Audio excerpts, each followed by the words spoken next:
Welcome to day 8 of beta series. Guys, நம்ம ஃப்ரைஸ்லாம் ஓரளவுக்கு பெருசாக வளர்ந்தனால அதை ஃப்ரிட்ஜ் பாக்ஸ் செட்டப்பில் மாற்றலான் இருக்கோம்.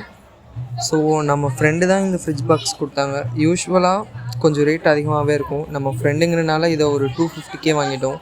அண்ட் இதில் ஹோல்ஸ் நிறையவே இருக்கும் கைஸ். அதனால் நம்ம எம்சில் அப்ளை பண்ணி நம்ம இந்த ஃபிஷ் டங்கை ரெடி பண்ணிட்டு வீடியோ அப்லோட் பண்ணுறேன்.